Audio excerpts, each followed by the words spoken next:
con lo ocurrido en otros países donde no se ha tenido miedo a hacer unas transiciones diferentes, donde no se ha tenido miedo a juzgar a los individuos o individuas que cometieron crímenes de lesa humanidad y de esta manera al menos evitar o contrarrestar en algo la impunidad con la cual el fascismo nos ha estado masacrando permanentemente. Uno de los pilares en la que ellos han basado toda su actuación siempre es esa impunidad, pues ya que al final nunca les pasa nada, siempre les sale gratuito, asesinan a nuestra gente, roban nuestros bienes, roban sobre todo el futuro y permanecen impunes, con lo cual permanentemente continúan haciendo lo mismo. Sin más dilaciones, os paso a presentar a los dos compañeros que vienen, que la compañera de mi derecha es Rocío Mateos, desde Colombia. Ah, perdón, tenía yo apuntado que era colombiana. Pero que siempre como diga colombiana. El acento se parece mucho. Bueno, es abogada y activista por los derechos humanos y nos expondrá en su charla la lucha de las mujeres colombianas por los derechos humanos, concretándolo mucho en grupos de mujeres cuyos hijos e hijas han sido asesinados en los procesos que se llaman en Colombia los falsos positivos, y ampliando también a las mujeres que luchan por la verdad, la justicia y la reparación para sus hijos e hijas, los maridos, mujeres, que han sido asesinados o desaparecidos por el Estado colombiano. El Estado colombiano es uno de los mayores perpetradores de crímenes de lesa humanidad de toda América Latina. Ha fomentado la cooperación, el desarrollo de la allí llamadas autodefensas, que son simplemente los paramilitares, la colaboración con el narcotráfico, todo el apoyo de Estados Unidos y las otras llamadas democracias, y España, también por supuesto. Recientemente Garzón iba a defender a Álvaro Uribe como gran defensor de los derechos humanos. Y a la izquierda tengo a Gregorio Miaciones, que es el presidente del equipo NIFCO, Organización Integrada de Human Rights Watch. Ha sido el equipo que ha desarrollado el informe de la cuestión de la impunidad en España y los crímenes del franquismo, sobre el que va a basar su charla, que es quizás uno de los mejores informes sobre la cuestión de la impunidad en España, de los crímenes franquistas. Y además se ha personado como por parte de la víctima en el caso Mauthausen, que se pretendió juzgar a 4 SS Totenkopf, la unidad militar de las SS, parte de las SS, que estuvieron participando como guardianes en el campo de Mauthausen, donde, como todos podemos recordar, se deportaron a multitud de exiliados republicanos españoles y la mayoría fueron allí asesinados. Sin más, os dejo por aquí. Gracias. Pues en primer lugar, manifestar mi honor y placer de compartir esta mañana con todos ustedes y agradecer en particular a Jaime Segarra, el compañero colombiano, por dar mi nombre como referente, en este caso de los falsos positivos de la Plaza de Soacha, y a Félix y a su equipo por la confianza depositada. Pues, como decía el compañero Carlos, yo traigo un caso muy concreto que contextualiza un fenómeno flagrante de derechos humanos y de impunidad, como son los mal llamados casos positivos. En términos juristas, son ejecuciones extrajudiciales del ejército colombiano contra la población civil. Y en lo que es la jurisprudencia, en lo que es en los textos normativos, crímenes de lesa humanidad. Yo traigo la historia de un caso emblemático que ha dado lugar a que saliese a la voz pública estos más de 4.000 casos registrados, que nunca se van a saber cuántos casos hay en realidad, de estas ejecuciones extrajudiciales. Carlos le sabe que era colombiana, no soy colombiana, soy sevillana, pero tuve la enorme suerte de que la vida me llevase a Colombia en el año 2011 y 2012, donde realicé unas prácticas de un magíster de la Complutense en Ingeniería de Desarrollo y tenía que hacer una investigación. Y yo supe que no quería hacer una investigación cualquiera, no quería que mi paso por Colombia se quise quedarse en un mero trabajo universitario en el cajón. Quería elegir un tema que pudiera contribuir de una manera humilde a hacer incidencia política, ¿no? Y realmente las madres de Soacha me han dado mucho más de lo que yo les he podido dar a ellas, ¿no? Y aquí sigo, ¿no? Desde el 2012 que presenté la investigación y me titulé.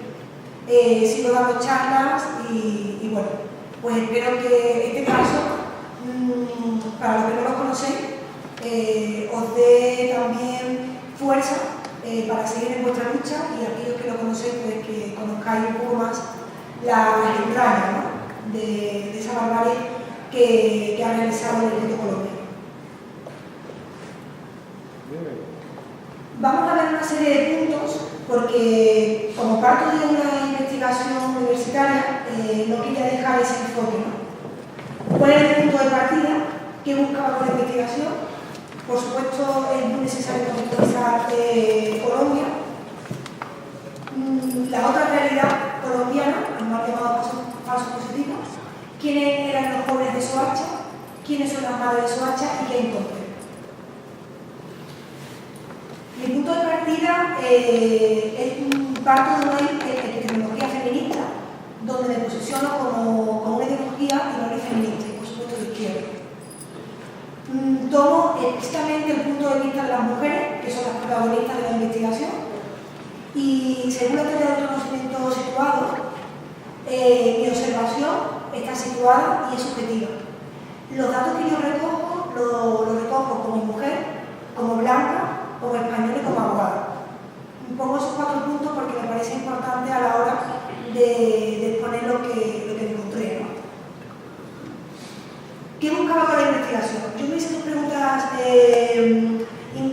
2 hipótesis, principalmente, ¿no? Para mí era muy importante desde ese enfoque de género, desde ese enfoque feminista, cómo estas mujeres humildes, con una situación socioeconómica muy difícil, cómo habían transformado su identidad, su punto de vista en el proceso de la búsqueda de la verdad, justicia, reparación y no repetición.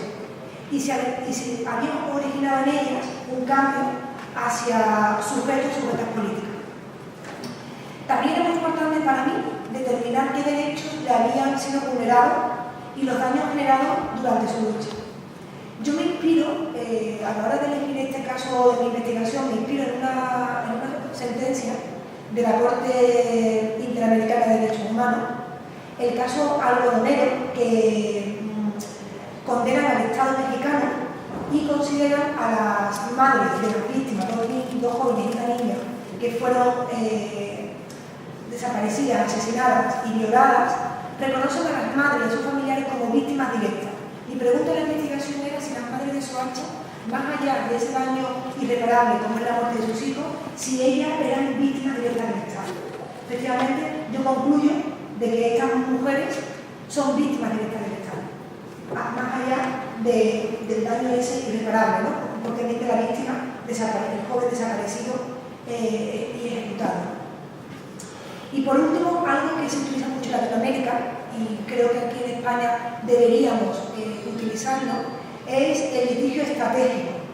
El litigio para mí era muy importante desde una mirada feminista reconstruir este caso para asentar unas bases para exponer la posibilidad de llevar a cabo un litigio estratégico. Un litigio estratégico no es más que utilizar un caso emblemático que pueda dar lugar a una transformación, que ya sea en la legislación, ya sea en la jurisprudencia o en el cambio de mentalidad de la sociedad. En América Latina se utiliza mucho esta herramienta, ¿no? El contexto colombiano, seguramente que muchos de todos ustedes conoceréis de cerca el contexto colombiano. Quiero decir, porque me gusta decirlo, cuando yo llegué a Colombia era ignorante, ¿no? Tenía esa mirada cerrada que los medios de comunicación aquí en España nos dan de Colombia, ¿no? Para mí era la guerrilla, la FARC y el narcotráfico, ¿no? Sin embargo, cuando llego a Colombia me toco con esta realidad y bueno, supe que este era mi tema de investigación. Desde mi punto de vista, Colombia no solo vive un conflicto armado, el conflicto es es económico, social y político. Yo lo sitúo aproximadamente en los años 40. Podríamos hacer un seminario monográfico del contexto colombiano, pero no es el caso, ¿no? Entonces, simplemente unos apuntes. Quien tenga interés de conocer la tesina, que está todos estos puntos más desarrollados, pues me podéis pedir el correo electrónico y con todo gusto os comparto la tesina. Unas pinceladas para contextualizar el contexto colombiano. Colombia vive una grave crisis humanitaria donde se produce una sistemática vulneración de derechos humanos. Entre 3 y 5 millones de personas desplazadas, 2.947 casos de asesinato de personas sindicalistas, es uno de los países, o quizás el primero de la lista, con mayor número de personas sindicalistas asesinadas. Entre 150.000 y 239.000 personas desaparecidas y más de 4.700 casos de ejecuciones extrajudiciales, los mal llamados falsos positivos. Y entre 2001 y 2009, unas 95.000 mujeres y niñas fueron violadas como arma de guerra. Las ejecuciones extrajudiciales. Muchas veces cuando la persona que está sentada escuchándome nunca ha escuchado los falsos positivos, se queda muy sorprendida cuando cuento qué son los falsos positivos. Porque hay varias de la perversión del Estado colombiano, del ejército. Son muertes intencionadas fuera de un combate donde participan directa o indirectamente agentes del Estado. Las personas reclutadas son vestidas de guerrilleros. Se simula un falso escenario de combate. Es decir, con falsas promesas de trabajo van a la población civil, a la población con una situación económica de muy bajos recursos, son reclutados, desplazados de su lugar de origen, son torturados, disfrazados de guerrilleros y asesinados, y enterrados en fosas comunes. Incluso esto está legitimado por un decreto del año 2006, la Directiva Ministerial 029 de 2005 del Ministerio de Defensa Nacional. Cuando digo legitimado, me estoy refiriendo a que los miembros del ejército tenían un plus, en condiciones, días de descanso, días de vacaciones, por tener en su historial profesional muertes de estas características. No podemos olvidar que el actual presidente del gobierno de Colombia, José Manuel Santos, era el ministro de Defensa en la legislatura de Uribe. Eso no debemos de olvidar. Existen más de 4.600 casos registrados, lo que decía al comienzo, ¿no? No quiere decir que no haya más, contra la población civil entre el 2002 y el 2009. Existen fundamentos razonables para creer que los actos descritos constituyen una política del Estado. Esto es un informe sobre la situación de Colombia de la Corte Penal Internacional de 2012. Un observador de la ONU visitó Colombia y en un informe larguísimo, también aquellas personas que estén interesadas también lo puedo compartir, he extraído este párrafo, ¿no? Existen fundamentos razonables de creer que es una política de Estado, es decir, crímenes de lesa humanidad, no son hechos aislados. ¿Quién eran los jóvenes de Soacha? Entre enero y agosto de 2008 fueron reclutados, desaparecidos y posteriormente ejecutados 16 jóvenes de la localidad de Soacha. Entre ellos había un menor y un joven con discapacidad mental.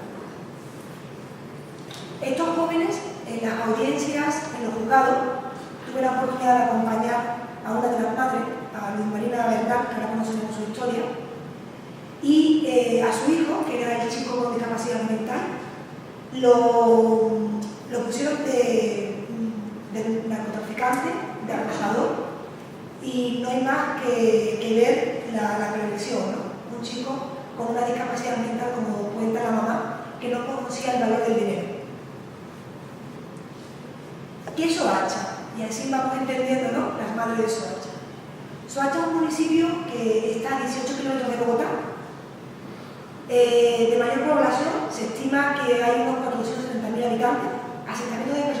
desplazadas forzosamente a consecuencia del conflicto armado, originando cinturones de miseria y tienen la mayor tasa de desempleo. Las mujeres son las jefas de hogar, asumiendo la responsabilidad en solitario. Soacha es un lugar de caldo de cultivo para llevar a cabo lo que es el reclutamiento de estos jóvenes, ¿no? Como carne de cañón, ¿no?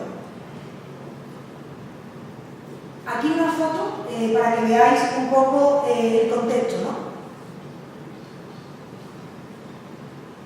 Pasamos a ver quién son las madres de Soacha. Es un grupo de 16 mujeres de familias de origen muy humilde, madres jefas de hogar. Cuando me refiero a jefas de hogar, es una categoría también muy utilizada en América Latina. Mujeres que se enfrentan solas a la responsabilidad del hogar. Son mujeres que no está la figura paterna, el marido o el compañero, y son ellas las que salen a trabajar y las que llevan la organización de la casa. Y con 5, 6, 8 o 9 hijos. Estas mujeres, todas del barrio de Soacha, no se conocían y empiezan a conocerse en esa ruta por la búsqueda de sus hijos, ¿no? Es curioso porque cuando me entrevisté con ella y también me entrevisté con otras personas que han acompañado desde el punto de vista profesional este caso, estas mujeres se empiezan a conocer en la alcaldía de Bogotá, cuando no saben dónde ir, donde se llevan más de 8 meses buscando los cuerpos de sus hijos, cuando no les recogen la renuncia y cuando finalmente el Instituto de Medicina Legal les llama para que reconozcan los cuerpos de sus hijos, ¿no? En esa ruta, que tarda de 6, 8 o incluso un año, es como estas mujeres empiezan a conocerse. Concretamente, el término de Soacha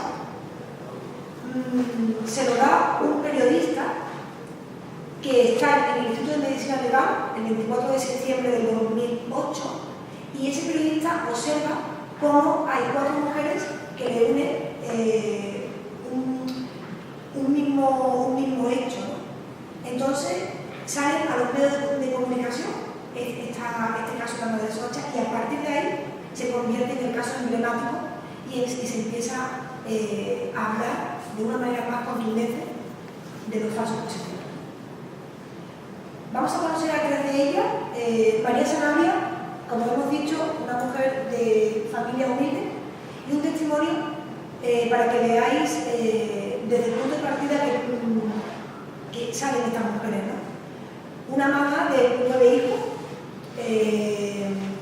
fue madre a los 19 años y me contaba: yo terminé mi bachillerato cuando estaba embarazada de mi niño. Estudiaba de 6:30 a 9:30 de la noche, no cabía en el pupitre, me tocaba sentarme de medio ladito.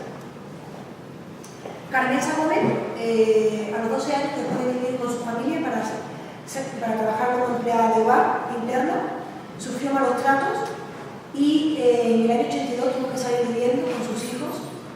Esta mujer no solo asesinaron a su hijo en este caso, sino que también asesinaron a un segundo hijo como amenaza. La amenaza finalmente se cumplió para silenciar a su madre. Por lo tanto, esta mujer ha sufrido una segunda pérdida, ¿no? Luz Marina Bernal se casó a los 21 años, tuvo 4 hijos. Ella es la mamá del hijo asesinado con una discapacidad mental. Y era una mujer, ahora vamos a ver cómo se cambia su cuestión de género, ¿no? Su mirada, ¿no? Ella decía que cuando ella estuviese las 24 horas en la casa, entonces hizo un negociado. Él le pagaba el mínimo para que estuviese en la casa. Era una mujer empleada de hogar, ama de casa. Sin embargo, la vida le ha transformado tanto que se ha convertido en una lideresa, ¿no? En una mujer referente, ¿no? Una luchadora y una sujeta política. Aquí vemos los cambios de las identidades de estas mujeres. Esta es una foto que yo tomé en un diplomado que hice en la Universidad Nacional de Colombia, donde tuve la oportunidad de conocer a estas 3 mujeres. Soy víctima, tenemos que unirnos. Nosotros tenemos que hablar, ser las voceras de ella. Hasta el día que yo tenga aliento en mi nariz, sangre, carne en mi hueso, estaré luchando. Carmenza, fue muy gratificante ver cómo esta mujer, en los 6 meses que duró el diplomado, una mujer tímida, una mujer que daba vergüenza hablar, con dificultades a la hora de escribir, a la hora de expresarse, cómo al final del diplomado se encontraba acompañada, empoderada, cogió el micrófono y ella expresó pues, todo lo que le había aportado ese diplomado, ¿no? Era formación política a mujeres de base, ¿no? De diferentes organizaciones en Colombia. Pues el derecho de nosotras, las mujeres, de que no es solamente parir hijos, cocinarles y lavarles al marido. Tenemos derecho a ser valoradas y respetadas en todo sentido.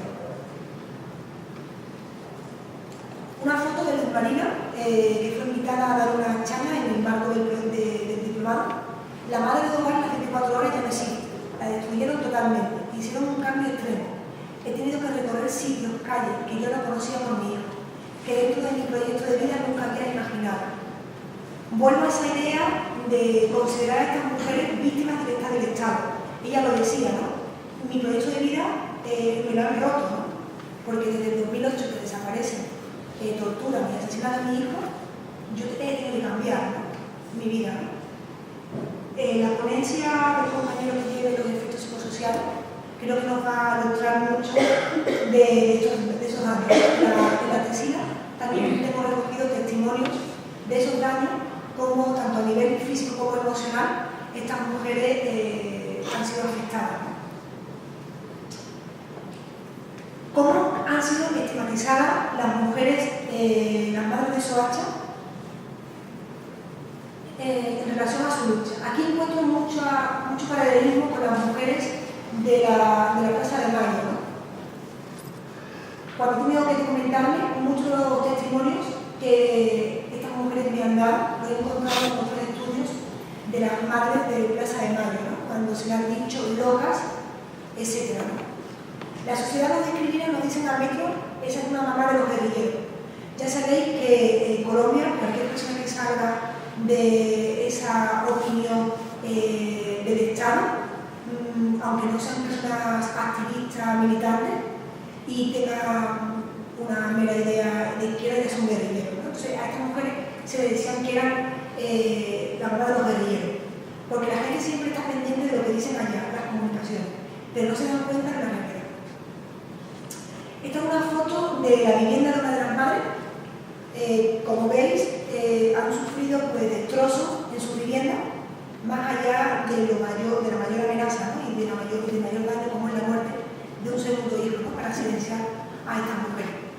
En las partes donde yo voy a tomar un apartamento en arriendo, porque me distinguen por televisión, porque yo estoy amenazada, no me arriendan, que porque llegan a matarme a mí y acaban con toda la familia que hay.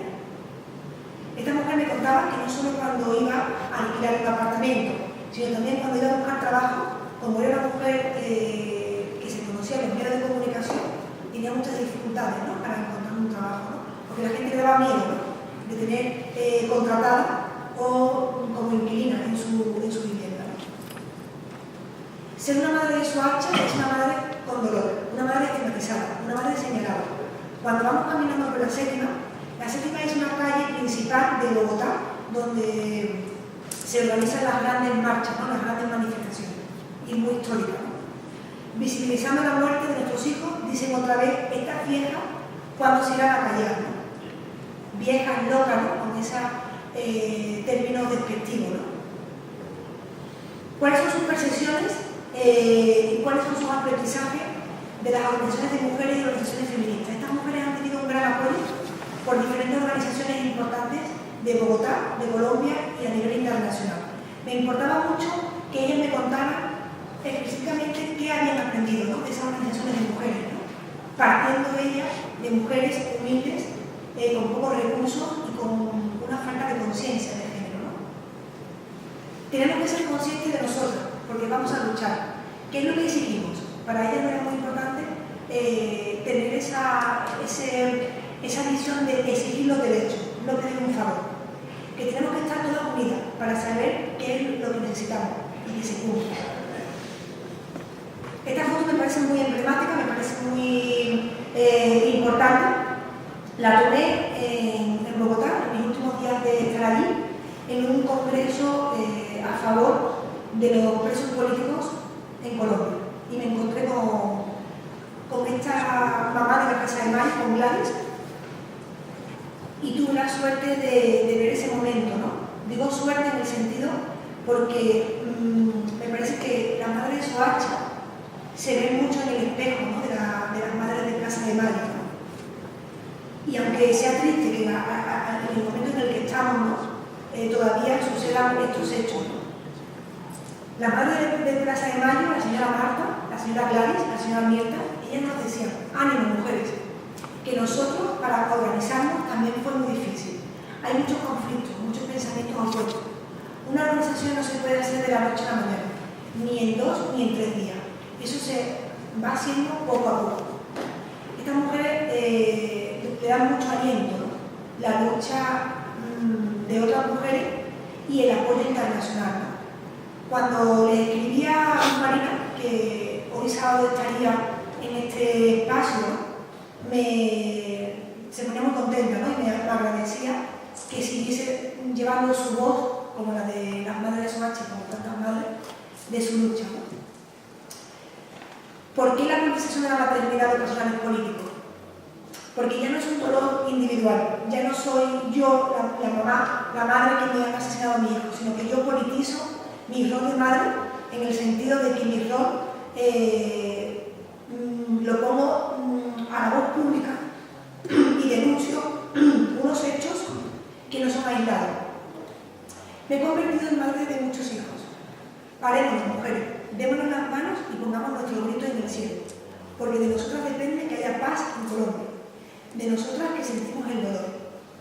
Dar ejemplo a muchas madres más de que no tengan miedo, como digo yo, y se organicen como grupos y salgan para que se haga justicia. Son testimonios sacados de las madres. Este testimonio me parece muy importante en este contexto, ¿no?, de cómo ellas politizan su maternidad. Yo, Luz Marina Bernal, ni parí hijos para la guerra, ni tampoco para vender. El anterior presidente del gobierno de Colombia, Uribe, quiso silenciar a estas mujeres para tener una indemnización.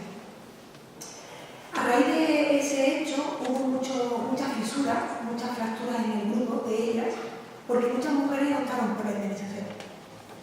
Es legítimo, ¿no?, ante situaciones socioeconómicas de muy bajos recursos. Ya hemos visto la fotografía del contexto del municipio de Soacha. Sin embargo, hubo mujeres, entre ellas estas mujeres de la investigación, que resistieron. Por eso, en muchos de los testimonios, al final, cuando traigo la respuesta de estas mujeres, cuando yo les pregunto cómo ellas se sentirían preparadas como víctimas, vaya a ver que ellas nombran el tema de la indemnización. ¿Cómo se conforman como sujetas políticas? Esta foto es tomada de una visita británica de una delegación de Reino Unido que están haciendo un seguimiento, ¿no?, como observadores de derechos humanos, ¿no? Antes no tenía conocimiento por lo que tenía que luchar. Sabía que había algunos derechos, pero no sabía cómo exigirlos. Hoy en día sé que sí tenemos derechos y que tenemos que exigirlos. No tenemos que pedir el favor en que tenemos que exigirlos.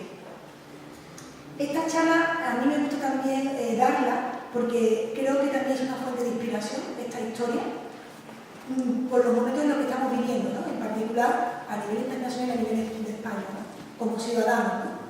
Es decir, tenemos que exigir nuestros derechos. No quizás vivimos en esta extrema vulneración de derechos humanos como vive Colombia, pero aquí en España, en Andalucía y en Sevilla, esa resistencia, ¿no?, de exigir nuestros derechos, ¿no?, ante esta crisis, ¿no? Yo antes no sabía los derechos de nosotros las mujeres y en que los podíamos identificar, porque yo era del trabajo a la casa, sujeta a mis hijos, y hoy en día me siento sujeta política porque he aprendido a luchar por la verdad de que se haga justicia por la muerte de mis 2 hijos. Ahora es una lucha de dignidad. Ellas hablan de dignidad, de exigencia. Yo tengo que reconocer que a raíz de lo que le pasó a mi hijo, yo creo que me he convertido en una sujeta política. Esta foto también me parece también muy interesante.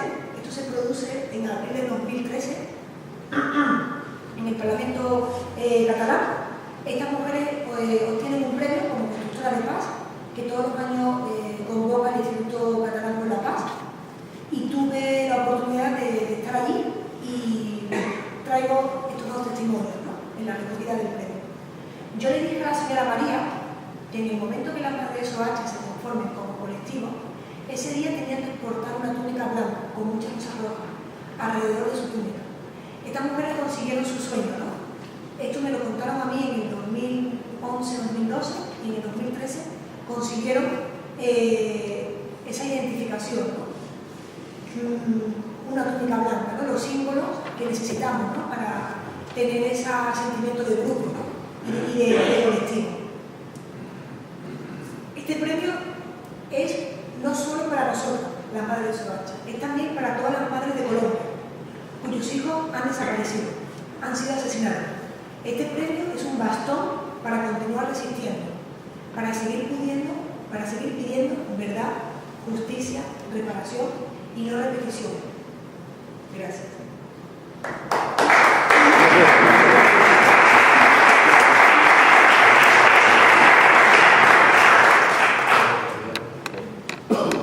Dos minutos más. Sabía que iba a poder dar confusión al final, pero he añadido estas tres diapositivas nada más porque me parece importante hablar de la reparación de estas víctimas, ¿no? ¿Qué piden ellas, ¿no?, como víctimas? 3 minutos. María Sanabria, cuando le pregunté cómo ella se sentía reparada, me contestó: a ver, si tú tienes un espejo, lo rompes, tratas de unirlo, ¿te queda igual? Yo no veo reparación alguna el hecho de que le den a uno una placa por mi niño.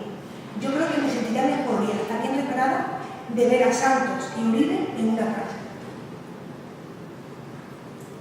Carmen Gómez, pues para mí es duro decir cómo me sentiría reparada.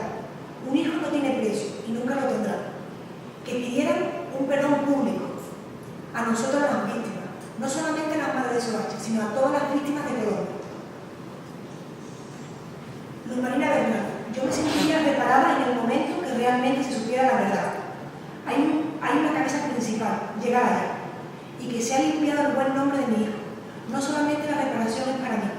Él vivía en esta comunidad, a nombre de la memoria, no solamente de mi hijo, sino del grupo de muchachos, colocaran una excelente clínica, una excelente universidad. Que digan, gracias a la lucha de la madre de Soacha, nosotros en memoria de los chicos estamos estudiando. Y finalmente, termino con este párrafo de una poesía de una nicaragüense feminista, Yoconda Belli. Una no escoge el país donde nace, pero ama el país donde nace. Una no escoge el tiempo para venir al mundo, pero debe dejar huella de su tiempo. Creo que tanto la madre de Soacha como todas las víctimas del franquismo han dejado huella y por eso hoy estamos aquí. Muchísimas gracias.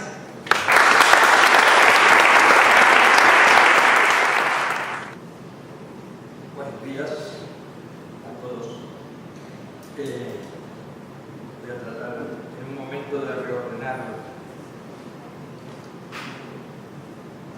lo que pensaba.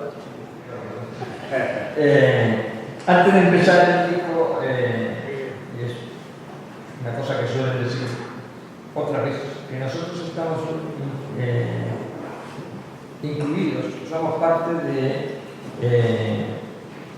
Human Rights Watch, y eso es un error. Nosotros no somos parte de Human Rights Watch, no fuimos nunca.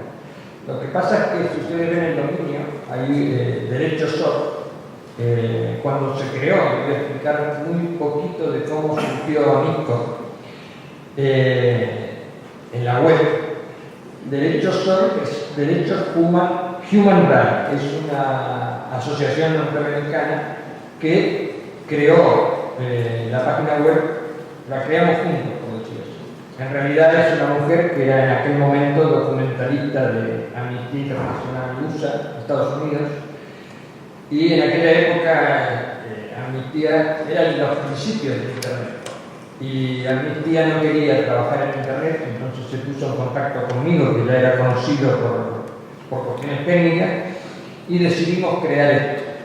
La importancia de que siga existiendo derechos Human Rights es que el dominio está en Estados Unidos, está domiciliado en Estados Unidos. Eso es lo que nos ha permitido durante todos estos años publicar documentos que en muchos países era imposible publicar. Por ejemplo, documentos de las asociaciones de víctimas chilenas, la lista de desaparecidos argentinos, documentos que son básicos para lo que se dio después de llamar la lucha contra la impunidad. Pero lo dejo claro porque como los nombres en inglés, y si uno no sabe inglés no los maneja, pues entonces nos acusan a veces de que somos parte de Human Rights Watch, de mi banco, gente que tiene ciertas relaciones con el Departamento de Estado. Entonces después cuando se dice eso, siempre hay alguno que dice que también nosotros somos de Human Rights Watch, y entonces por lo tanto tenemos relaciones con el Departamento de Estado. Por eso la aclaro.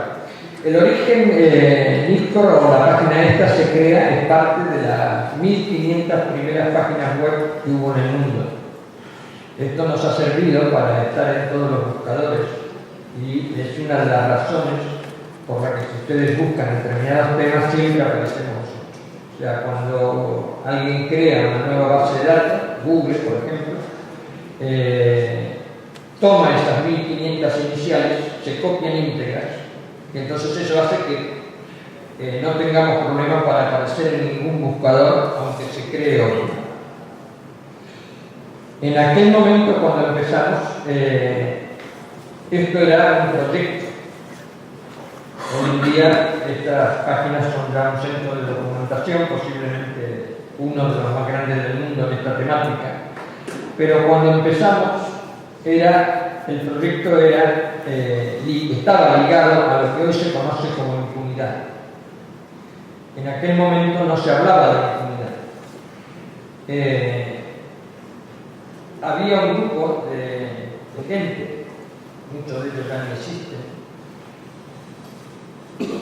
que eran, por así decir, muchos eran republicanos en Chile y en Argentina.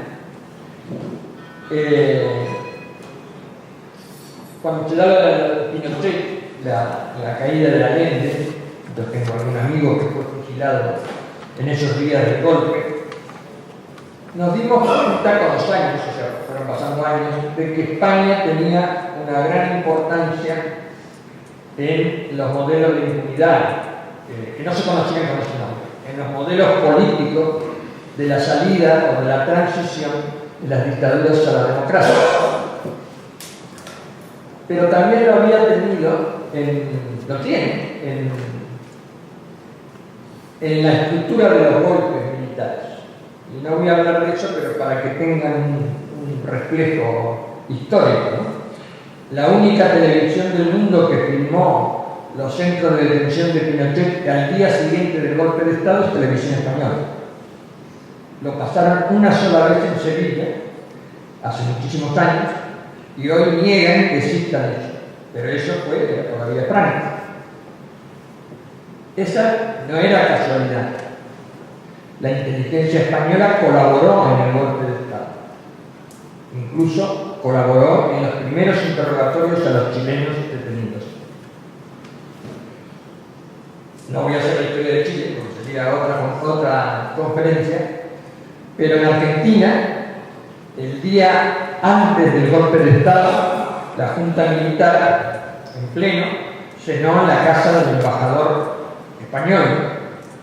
Y al día siguiente, después del golpe, digamos, jurídicamente después del golpe, salió Videla al balcón de la Casa Rosada, que es una cosa muy simbólica en la historia argentina, con el embajador de España. En la casa de ese embajador, en Madrid, estaba la embajada argentina desde la época del golpe de Franco. Era Gregorio Marañón, hijo de no hace falta que los que están aquí les explique quién era. Esa es una relación directa de España con esas estructuras que en España se desconoce.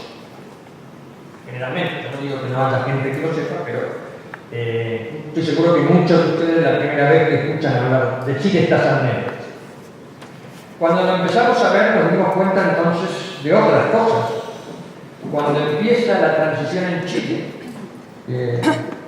la transición a la democracia, La actual constitución política del Estado chileno se la conoce en el argot de los activistas políticos en Chile como la constitución de la embajada. Es así. Y en su momento era el nombre que tenía. O sea, si usted uno hablaba con gente de la que había estado ligada al ente, que hablaban de eso, que se estaba discutiendo la constitución de la embajada. ¿Cuál era? ¿Qué quería decir eso? La embajada española. Se hizo en la embajada española.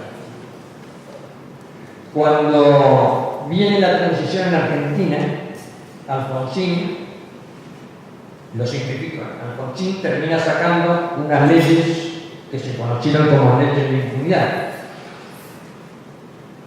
Años después, en un seminario en el Colegio de Notarios de Buenos Aires, él participaba en una mesa en la que estaba yo también, y yo conocía muy bien, conozco muy bien cómo se había dado esa situación por gente que estaba muy cercana a él. Y entonces hice una referencia histórica a todo eso y la acusé de ser el responsable de la situación y de lo que ya entonces yo llamaba un modelo de impunidad. Alfonsín se rompió y empezó a llorar. Esto es real, no es una película. Y reconoció que eso había pasado, pero contó una historia que es la que quiero que tengan en la foto, que a él lo convenció de sacar esas leyes Felipe González, y una de ellas se la mandaron redactada desde España.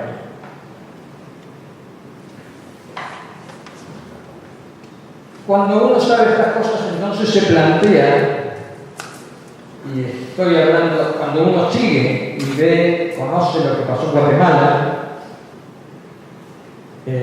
nosotros tenemos compañeros que trabajan con nosotros que estuvieron en Guatemala en esa época, que son, algunos estuvieron en la Comisión de la Verdad de Guatemala. Conocemos bastante bien lo que pasó en las negociaciones de paz,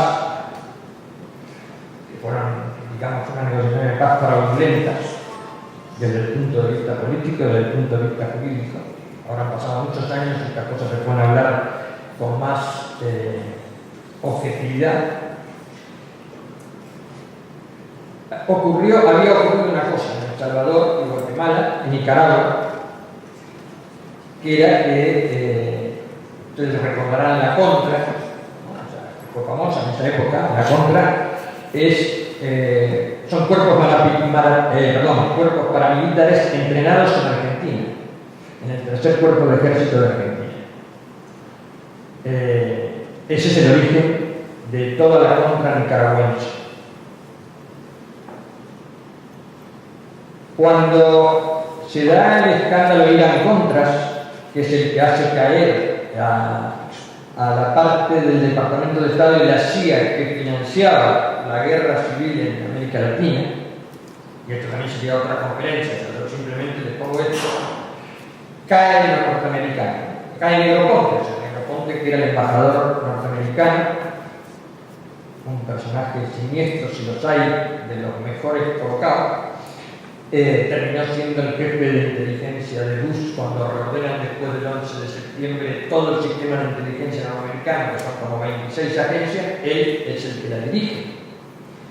Es el hombre que Baltasar Garzón admira e intentó hacer un seminario en Estados Unidos con Negroponte, según consta en el sumario contra Baltasar Garzón por el asunto del archivo de la causa Botín, cuyos documentos están online en las páginas nuestras y los pueden leer.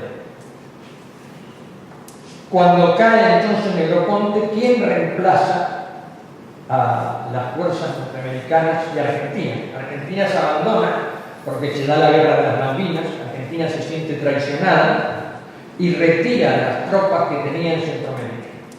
Argentina tenía unos 7.000 soldados y oficiales, el Estado Mayor lo tenía en Honduras, Guatemala. De hecho, Argentina en ese momento controlaba una gran cantidad de países de América Latina a partir de las fuerzas militares. Y se financiaba, esto lo digo solo a efecto anecdótico, con el tráfico de drogas. Básicamente con la coca de Bolivia, Argentina financió todo el esfuerzo militar en Centroamérica, que es lo que hacía Estados Unidos también. O sea, el Irán Contras es el caso famoso de que se prueba que usaban droga para, bueno, en el caso este, para liberar a los norteamericanos en Irán, pero vamos, el uso de la droga como fuente de financiación de las operaciones encubiertas también se da en Afganistán. O sea, no es una cosa. Argentina se siente ofendida y se retira. Entonces Estados Unidos tenía un problema, que era que muchos de esos oficiales que estuvieron, y básicamente una unidad específica de la inteligencia argentina, que era el enlace con la CIA, no podía, por decir así, quedar en la calle, tirar a la calle y que se sintieran abandonados y hablaran. Ese era el principal problema de los norteamericanos. Parte de esto fue investigado por el Senado norteamericano por el actual secretario de Estado, John Kerry, en una cosa que se llamaba Comisión Kerry, que hizo la investigación del caso Irán-Contras, y ahí sale esto que les estoy contando de la relación de la inteligencia argentina con la CIA. ¿Quién recoge el testimonio de los norteamericanos y de los argentinos? España. Los cascos azules españoles reemplazan a las tropas argentinas. Al menos 700 oficiales argentinos de esa época se les da nueva identidad y se supone que viven en España. Y España prepara la transición en El Salvador y Guatemala. Y hace la transición. En ese contexto, los que en esa época podemos decir que éramos unos pequeños conspiradores con la experiencia de estos viejos que venían de la República. En Chile había muchos republicanos. Uno de ellos era básico, era uno que había sido secretario de Allende. Esos nos servían, o sea, era digamos, una reflexión muy profunda de que España estaba favoreciendo los fascismos en América Latina y no había nadie que los enfrentara, porque España en ese momento aparecía como el gran adalid de la democracia y era prácticamente imposible hacer un discurso antihispánico. Era así, bueno, si vivieran en la época no se lo podrían creer, pero es así. Y entonces se nos ocurrió que había que crear un discurso que desmantelara eso. Y nos dimos 10 años de plazo para hacerlo. En ese momento aparece Internet. Yo por eso dije que estamos en las primeras 1500 páginas. Yo soy, entre otras cosas, analista del sistema, especializado en el tratamiento de bases documentales masivas. Digamos, para que entiendan, una biblioteca de 1 millón de volúmenes. Y se me ocurrió, y había escuchado en una conferencia, bueno, una charla de trabajo, a mí me contrataba a veces IBM Valencia para trabajo raro de reparación de sistemas, de software. Y entonces vino a dar una charla el tipo que inventó la web, la página web, que era un hombre que estaba en el CERN, en el centro de partículas que recién surgía. Y él había hecho la web que conocemos porque tenían el problema de publicar para los científicos las fotos de las colisiones de electrones y estas cosas raras que se dedican a los físicos. Y entonces ya había foto digital, se producía mucho y era casi imposible que llegara a la comunidad, básicamente Estados Unidos, Rusia y Japón, en tiempo suficiente para que pudieran analizarlo. Y este hombre inventó esto. Cuando lo explica, como yo ya tenía mi experiencia en esto, me doy cuenta que eso va a ser la base de todos los centros documentales futuros. porque permitía lo que están viendo, que son las páginas de y lo que es la página de la Biblioteca del Congreso de Estados Unidos, o la que ustedes. Este es el mayor cambio cualitativo que hubo después de la invención de la imprenta. Y nosotros lo usamos porque nos permitía difundir información en tiempo real a un costo muy bajo.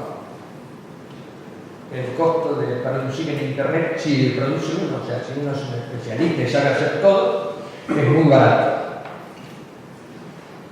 En aquel momento piensen que la información, por ejemplo, de una cosa que pasaba en Latinoamérica, una masacre en México, tardábamos 3 meses en documentarla en Europa. Con esto y el correo electrónico pasamos a documentarla prácticamente en 48 horas y en muchos casos en tiempo real. Por ejemplo, una famosa masacre que hubo en México, que era, no me acuerdo, Acteal, la pudimos, no sé si conocen el caso, pero terminaron, los militares al final se cabrearon tanto que terminaron quemando una casa de curas que había. Y era porque un cura de esos nos transmitió a nosotros la masacre en tiempo real. Fue una de las primeras veces que pudimos hacer eso. Y nosotros lo metimos directamente en el Parlamento Europeo, porque había en ese momento un vicepresidente del Parlamento Europeo que era un activista. Y entonces, de acuerdo con él, fue el primer caso que logramos hacer esto. Bien, esto es lo que origina esto. La finalidad última era demostrar lo que eran los modelos de impunidad. La palabra impunidad en ese momento no se usaba. La primera vez que yo sepa que se usa la palabra impunidad es una manifestación en Argentina enfrente de la Escuela Mecánica de la Armada. Y lo recuerdo porque una compañera que trabaja con nosotros todavía me llamó por teléfono, que eso es carísimo, para decirme que habían conseguido que la pancarta de la manifestación pusiera la palabra impunidad. Después se hizo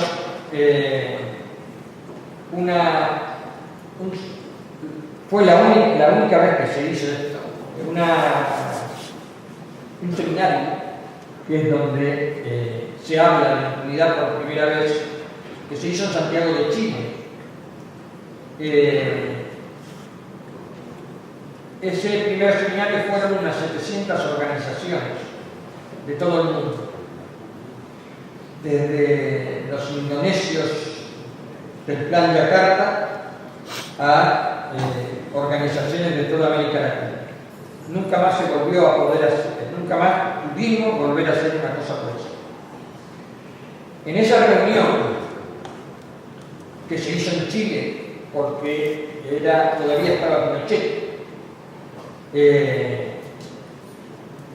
nosotros hicimos una conferencia, la primera conferencia en contra de Pinochet que se hacía en Santiago de Chile, que la hice yo con este hombre que les digo que era el secretario de Allende, que era la primera vez que hablaba en público desde el golpe de Estado,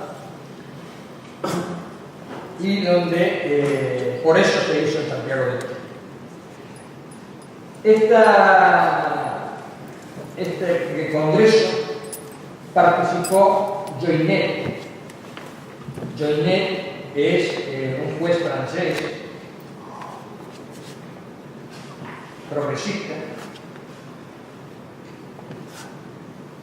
que hace los borradores de lo que ustedes conocen ahora como informe Joinet, que es el que habla de esto que está de moda ahora, de justicia, reparación. Era una época donde se había avanzado mucho en la teorización de estas cuestiones, y entonces se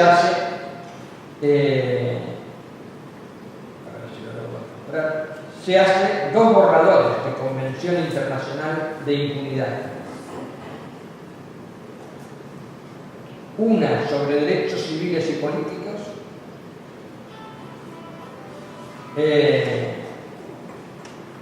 y otra, ¿esto cómo se hace para que siga buscando la página? Es que no uso el programa. No lo sabes, somos la marca.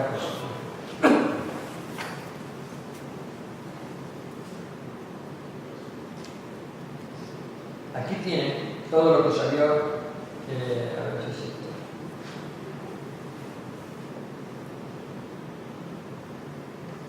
Bueno, esta es una resolución previa, son los informes, y hay uno sobre derechos civiles y políticos y otro sobre derechos económicos y sociales, donde por primera vez se incluye, el de derechos económicos y sociales es muy poco conocido, se incluyen los planes de ajuste neoliberales como delito, la deuda externa obligatoria como delito, el colonialismo, que ya existía una resolución de Naciones Unidas sobre el colonialismo, pero se incluye.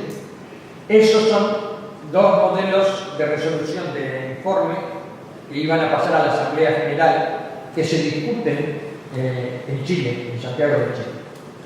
Se discuten porque el OINET había hecho un borrador que era malo, y entonces se decidió, a través de gente que lo conocía directamente, invitarlo a Santiago y hacer una reunión, como se dice, off the record, para que sintonizara bien la emisora y no hiciera ruido. Y lo logramos, o sea, el tipo remodificó como el 50% del proyecto y salió eso que ustedes conocen ahora como el derecho a la reparación y todo. Bueno, ahora no me sale bien. Ese es el origen de la impunidad, de lo que se llama modelos de impunidad. Lo que casi nadie sabe es que detrás de eso había una voluntad de llegar a demostrar que España tenía un modelo de impunidad.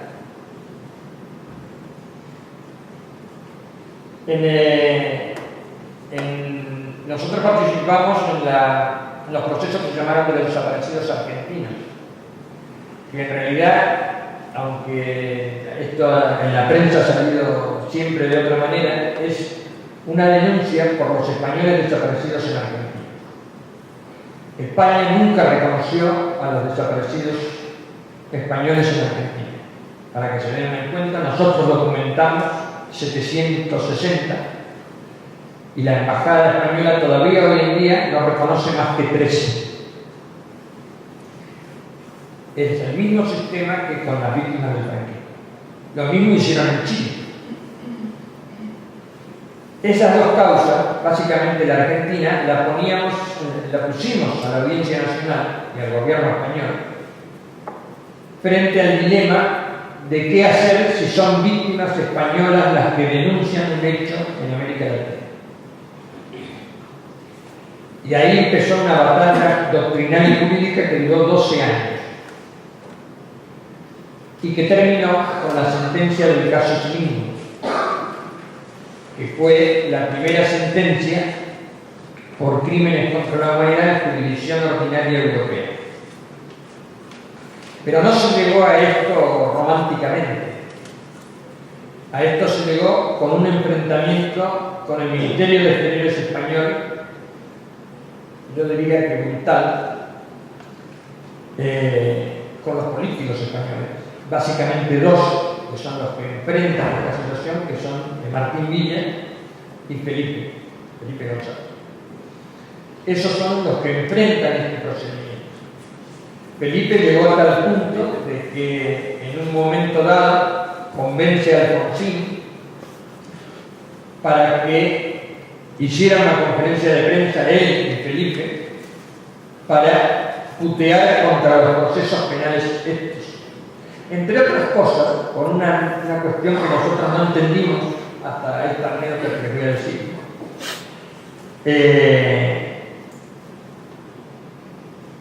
En el procedimiento, Silingo pertenece a la Marina Argentina, o sea, una oficial naval. Y es un tipo que obviamente estuvo en la inteligencia de la Marina Argentina y por lo tanto conoce, me imagino que muchas más cosas por supuesto de las que declaró, pero ¿dónde saltó el problema? En un momento dado Felipe se vuelve histérico contra este caso y quería que se archivara, se cerrara, porque en realidad cuando se hace la denuncia, y esto les va a recordar algo que pasó muchísimos años después, Se hace la denuncia, la fiscalía se declara no competente y el caso se iba a archivar. Sin más, eso fue lo que pasó.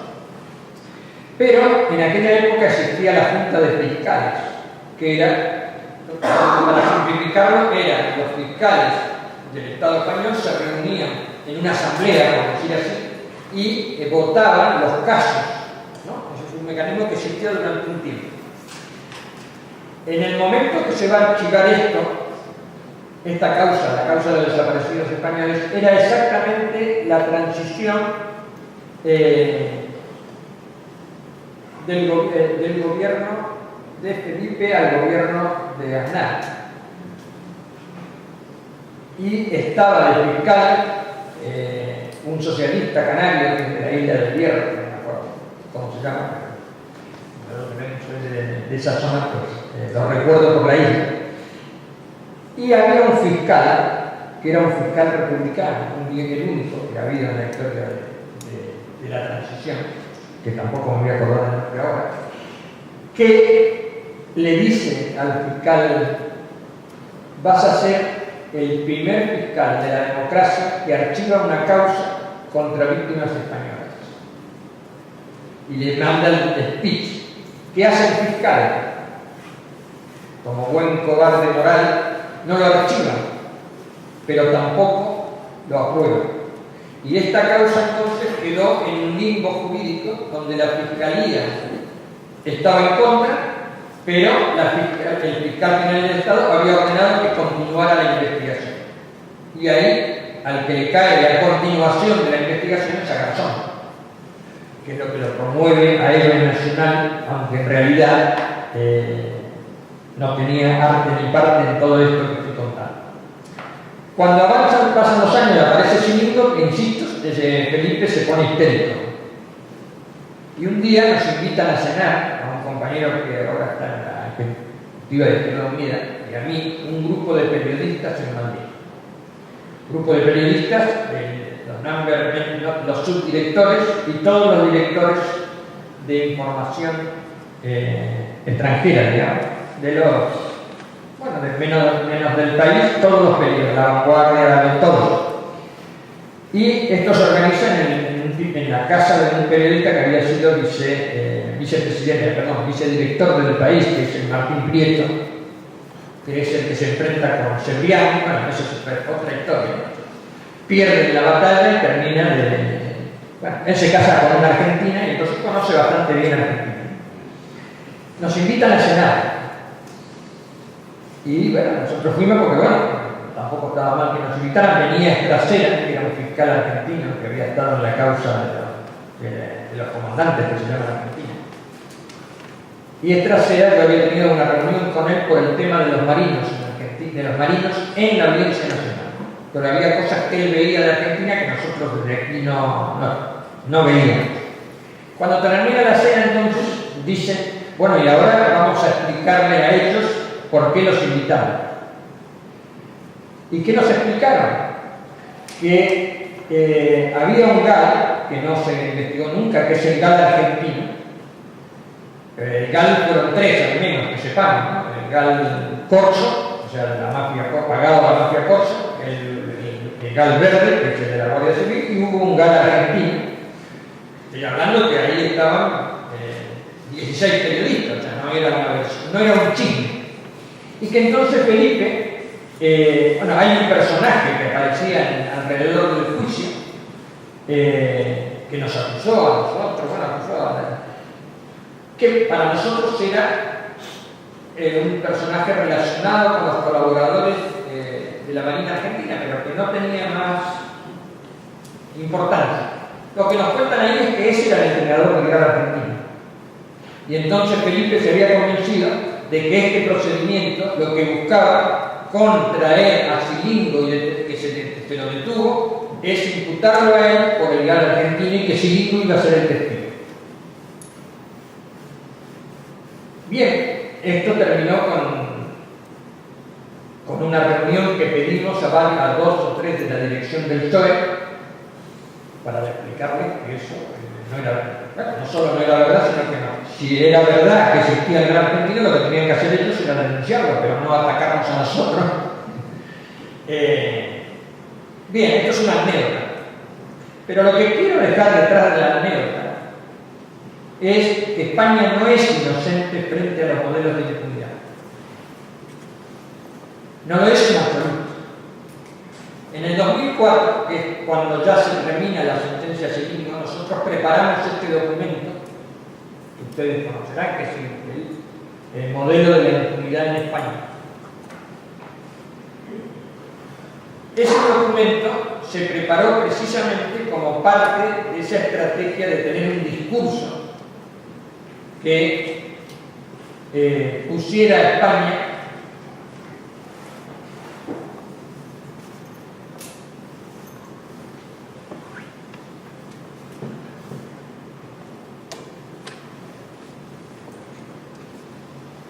es este documento. Este es un documento que se hizo, lo presentamos el 14 de abril de 2004 en la Universidad de Valladolid y a partir de ahí tuvo una gran difusión. En el primer año se distribuyeron 1 millón de ficheros en español y unos 500.000 ficheros en inglés. Es el primer trabajo que se hace de esta naturaleza desde más o menos desde el año 50-51, que es cuando deja de funcionar la política exterior del gobierno republicano en el exilio. O sea que es cuando España entra en Naciones Unidas. Es el primer documento que recoge la casuística de las víctimas republicanas desde la Segunda República hasta la transición. Y la finalidad específica, bueno, el documento está ahí, no hay manera de interpretarlo de otra manera, era reflejar precisamente, porque para esto ya se había logrado avanzar en América Latina, demostrar doctrinalmente que España, que la transición española era un modelo de impunidad y no una transición democrática.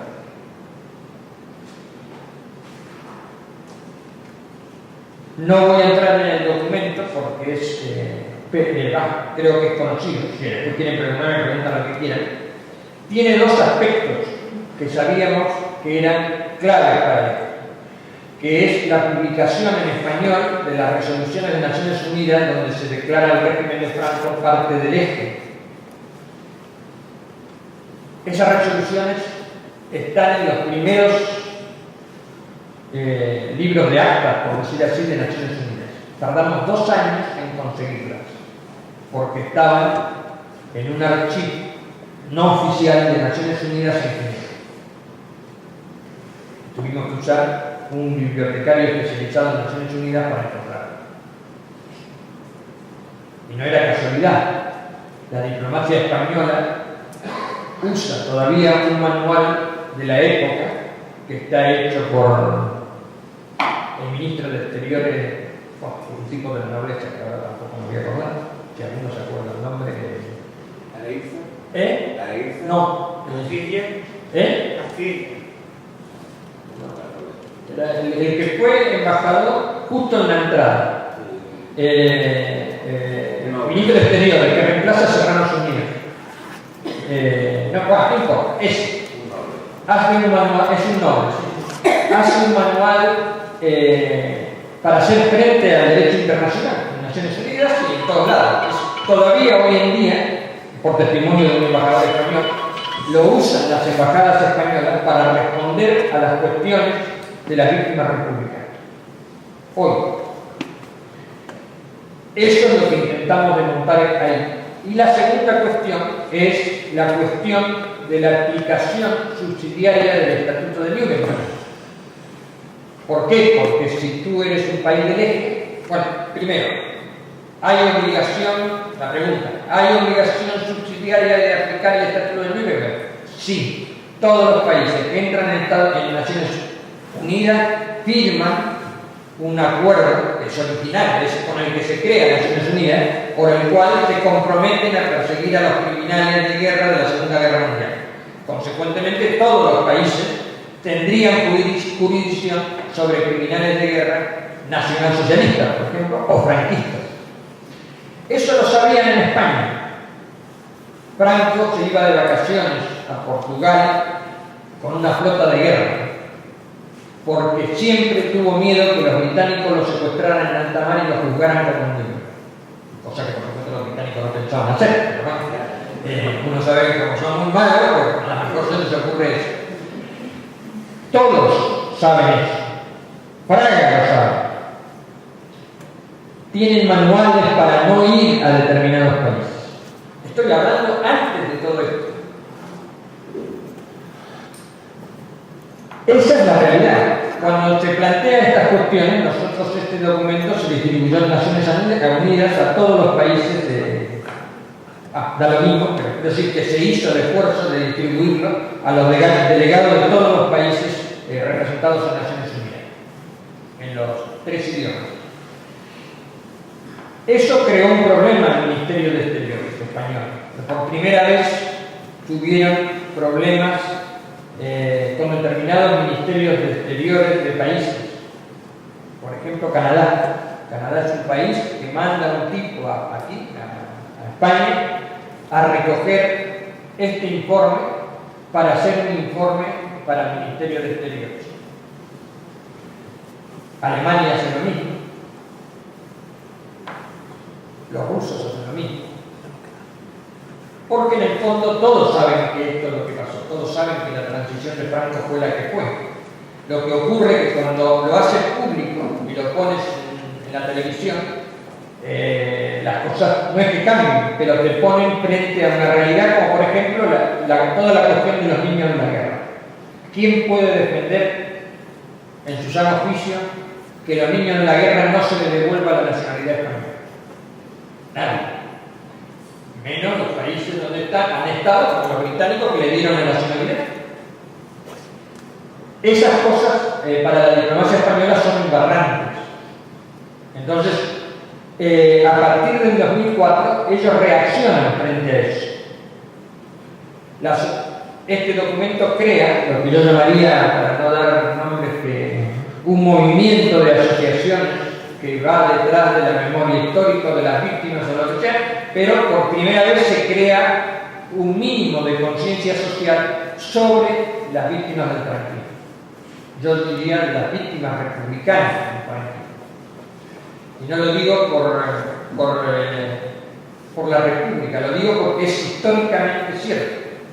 Las víctimas, hasta el post-franquismo o el tardo-franquismo, que son los movimientos, bueno, ETA, FRAPE, son republicanos. Y están los de Mauthausen y que van a Mauthausen y los matan a Mauthausen es porque son republicanos. Que después eran del Partido Republicano, del Partido Comunista, de las Juventudes, eso lo sabemos todos, pero son víctimas de la Segunda República. Eso es lo que intentamos modelizar. Y lo que he tratado, muy desordenadamente quizás, es demostrarles cómo este proyecto de crear un discurso que pusiera los modelos de impunidad en blanco sobre negro funcionó en América Latina y funcionó en España. Otra cosa distinta es que se consiga un nivel de justicia proporcional a eso. Pero sin discurso no hay lucha posible. El gran trabajo del franquismo fue la desmemoria.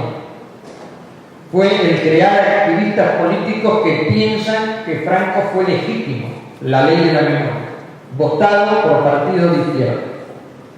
Ese para mí es el mayor triunfo de Franco después de muerto. Conseguir que Herrera defendiera la legitimidad del régimen franquista en sede parlamentaria para contestarle a un diputado de Esquerra Republicana que era diputado. Esa es la perversión del discurso franquista. Y eso es lo que hay que hacer frente. Y hay que hacer frente desde la izquierda. Solo la izquierda puede resolver ese problema. Y ese problema tiene solución.